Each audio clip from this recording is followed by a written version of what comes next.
A Grande Pirâmide de Gizé.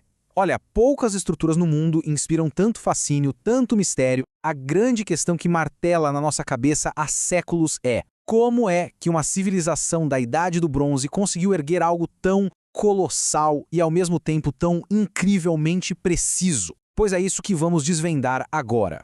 Há mais de 4.500 anos, este monumento está lá, dominando o horizonte, um verdadeiro desafio à nossa compreensão da engenharia antiga. A pergunta não é se foi possível, afinal a pirâmide está lá, mas como, exatamente como esse feito que beira o sobre-humano foi realizado.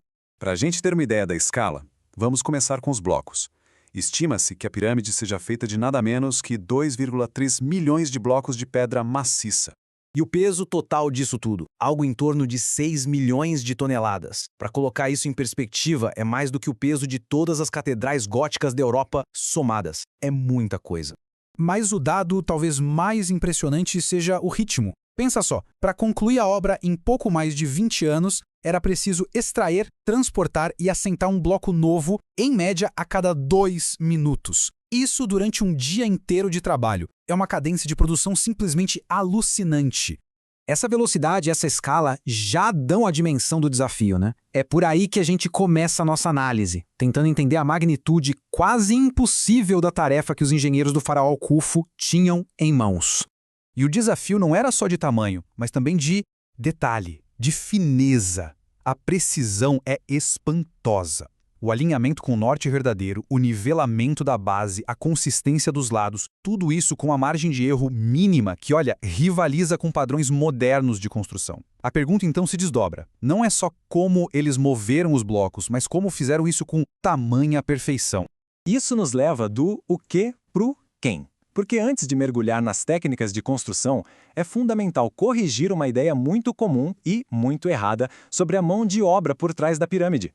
Sabe aquela imagem que o cinema nos deu de milhares de escravos sofrendo sob o sol?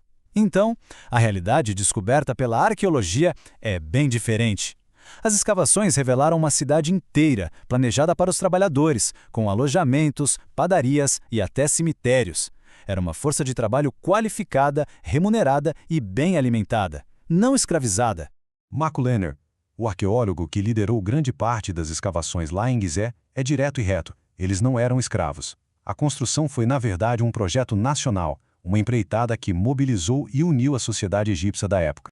Ok, então a gente já sabe quem construiu. Agora, vamos ao como. O primeiro grande obstáculo logístico era levar milhões de toneladas de pedra até o canteiro de obras.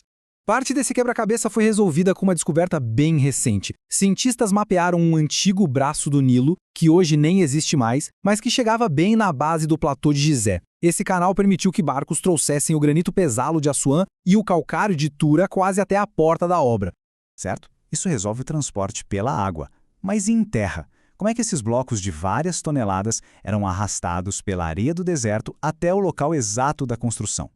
A solução encontrada foi tão simples quanto genial. E o mais fascinante é a física por trás disso. Ao umedecer a areia na medida certa, os egípcios criavam umas pontes de água entre os grãos. Isso tornava a superfície muito mais firme, evitava que o trenó afundasse e, com isso, reduzia o atrito de uma forma impressionante. E o quão eficaz era isso? Testes e cálculos mostram que essa técnica simples reduzia a força necessária para puxar os trenós em mais da metade, tipo uns 55%. De repente, uma tarefa que parecia sobre-humana se tornava, bem, viável. O problema do transporte horizontal? Resolvido. Mas agora, a gente chega no que é considerado o maior mistério de todos. Como eles ergueram blocos de até 60 toneladas a mais de 100 metros de altura? A teoria mais clássica, a que todo mundo conhece, é a da rampa externa. A lógica é simples. Construir uma rampa enorme de terra e pedra e, bom, arrastar os blocos por ela até o topo.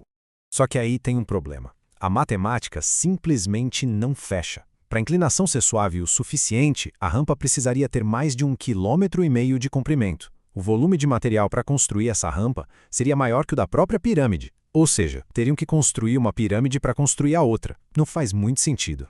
Isso leva os especialistas a crer que a solução não foi uma só, mas várias. Uma teoria muito plausível é do sistema de rampa híbrido. Pensa assim, uma rampa externa, mais curta e larga, para erguer os primeiros 43 metros, que, aliás, correspondem a 2/3 do volume total. A partir daí, a construção seguiria como uma rampa interna, em espiral, por dentro da própria estrutura da pirâmide. Outra teoria, também super engenhosa, nos faz repensar o propósito de algumas câmeras internas. Ela propõe que a grande galeria, com aquela inclinação bem forte, não era só cerimonial, mas sim o motor de uma grande máquina de içamento. Nela, contrapesos enormes deslizariam para baixo, puxando, por um sistema de cordas e polias, os blocos para cima através de poços. O mais interessante é que as duas teorias são matematicamente possíveis. E isso nos leva à grande conclusão dessa análise. Talvez não exista um único segredo. A verdadeira genialidade dos engenheiros egípcios talvez não tenha sido inventar um método único, mas sim criar um sistema integrado, adaptável. Diferentes técnicas, rampas externas, rampas internas, mecanismos de contrapeso, podem muito bem ter sido usadas em conjunto, cada uma aplicada na fase da construção em que era mais eficiente. E aqui vem a revelação mais surpreendente que a engenharia moderna nos traz. O verdadeiro gargalo do projeto, o que de fato ditou o ritmo e o prazo de 20 anos, não foi erguer as pedras. Foi extraí-las da pedreira. Manter um ritmo de extração constante. Esse era o verdadeiro desafio. A construção da pirâmide foi, antes de mais nada, um milagre de logística e gestão de suprimentos.